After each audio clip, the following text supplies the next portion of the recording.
የተወደዳችሁ ኦርቶዶክሳውያን እንኳን ለሕማማተ ሳምንት ለጸሎተ ሐሙስም በሰላም አደረሳችሁ። ዛሬ የምናወራው ስለ አንድ ልዩ ቀን ነው። ኢየሱስ ክርስቶስ በትህትና ዝቅ ብሎ የደቀ መዛሙርቱን እግር ስላጠበበት፣ ምስጢረ ቁርባንን ስለመሰረተበትና ታላቁ የፍቅር ጉዞ ነው።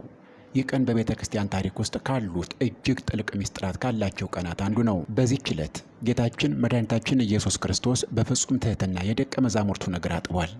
የአጽናፈ ዓለም ፈጣሪ ሆኖ ሳለ እንደ ተራ አገልጋይ ዝቅ ብሎ የደቀ መዛሙርቱን እግር ማጠቡ ምን ያስተምረናል? የተወደዳችሁ ኦርቶዶክሳውያን፣ ፈጣሪ ያጠበው እግራቸውን ብቻ አልነበረም፣ በውስጣቸው ያለውን የትዕቢትና የኩራት መንፈስ ጭምር እንጂም። ለዚህም ነው እኔ ጌታና መምህር ስሆን እግራችሁን ካጠብኩ እናንተ ደግሞ እርስ በራሳችሁ እግራችሁን ትታጠቡ ዘንድ ይገባችኋል ያለው። ይህ ታላቅ የትህትና ትምህርት ዛሬም ድረስ በዓለማችን ላይ ትልቅ ትርጉም አለው። ጸሎተ ሐሙስ የአዲስ ኪዳን ሐሙስም ትባላለች። ምክንያቱም ጌታችን ለመጀመሪያ ጊዜ ሥጋውንና ደሙን ለደቀ መዛሙርቱ የሰጠበት ቀን ነውና። ኅብስቱን አንስቶ ባረከም፣ ይህ ስለ እናንተ የሚሰጥ ሥጋዬ ነው አላቸው። ጽዋውንም አንስቶ አመሰገነም፣ ይህ ስለ ብዙዎች ለኃጢአት ይቅርታ የሚፈስ ደሜ ነው አላቸው።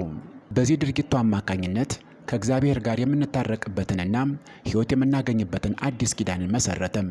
እስከ ዛሬ ድረስ በቤተ ክርስቲያን የምንሳተፍበት የቅዱስ ቁርባን መጀመሪያው ይኸው ታላቅ ምሽት ነው። ከራት በኋላ ጌታችን ወደ ጌቴሰማኒ የአትክልት ስፍራ አመራም። ከዛም በታላቅ ጭንቀት ውስጥ ሆኖ ወደ አባቱ ጸለየም። ላቡ እንደ ደም ጠብታ እስኪወርድ ድረስ ሲጸልይ፣ ደቀ መዛሙርቱ ግን በእንቅልፍ ተረተው ተኝተው ነበር። በዛ ሌሊት ነበር የአስቆሮቱ ይሁዳ በ30 ብር አሳልፎ የሰጠው። በመሳም ምልክትነት ጌታን ለጠላቶቹ አሳልፎ ሰጠው። በዚህም የሕማማትና የስቅለት ጉዞ በይፋ ተጀመረም። ጌታችን መድኃኒታችን ኢየሱስ ክርስቶስ ስለኛ ሲል በገንዛ ፈቃዱ ራሱን ለመከራ አሳልፎ ሰጠም።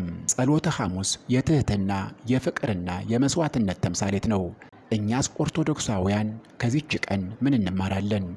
ሌላውን ዝቅ ብለን ለማገልገልና ለመውደድ ዝግጁ ነን?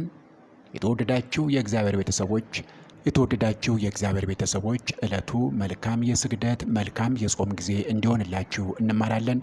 ፈጣሪ ለብርሃነ ትንሣኤው በሰላም እያደረሰን። ሰብስክራይብ እያደረጋችሁ ቤተሰብ ሁኑ።